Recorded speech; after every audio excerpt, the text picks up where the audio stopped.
Serial गुम है किसी के प्यार में सुरेखा रजत पर चिल्लाती हुई नजर आएगी।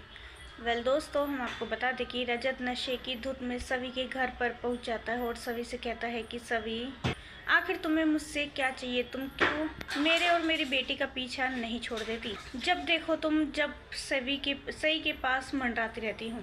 आज भी मैंने पार्टी में देखा तुम मेरी बेटी के साथ क्या कर रही थी और उसे झूठ बोल रही थी कि उसकी माँ इस पार्टी में आई है, जबकि ऐसा कुछ भी नहीं है। मुझे पता है तुम्हें सिर्फ और सिर्फ मुझसे पैसे चाहिए। तुम पैसों के लिए मेरी बेटी का पीछा कर रही हो। मुझे तुम दोनों माँ बेटी का समझ में नहीं आता। मैं तुम्हें समझा समझा कर थक चुका हूँ कि मुझसे और मेरी बेटी से दूर रहो।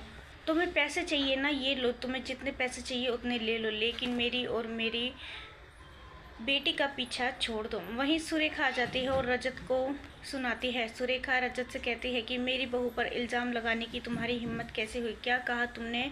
वो पैसों के पीछे भागती है।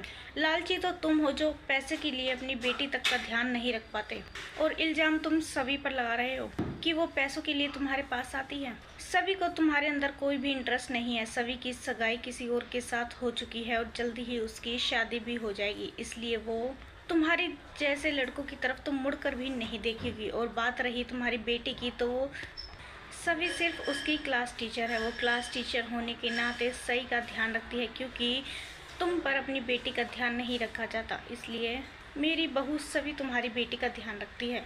वहीं रजत कहता है कि मैं अच्छी तरह से जानता हूँ कि सभी कैसी लड़की है कैसी नहीं है, इसलिए आपको मुझे बताने की कोई भी ज़रूरत नहीं है। लेकिन मैं लास्ट बार कह रहा हूँ, अगर सभी ने दोबारा से मेरी बेटी के आसपास आने की कोशिश भी की तो मुझसे बुरा कोई नहीं होगा। दोस्तों, सीरियल मैच ट्विस्ट को लेकर आप कितने एक्साइटेड है, हमें अपनी राय कमेंट्स में ज़रूर बताइएगा। और नहीं किया है चैनल को सब्सक्राइब तो जल्दी से कर ले, जिससे सीरियल से जुड़ी सारी अपडेट हम आप तक लेकर पहुँचे सबसे पहले।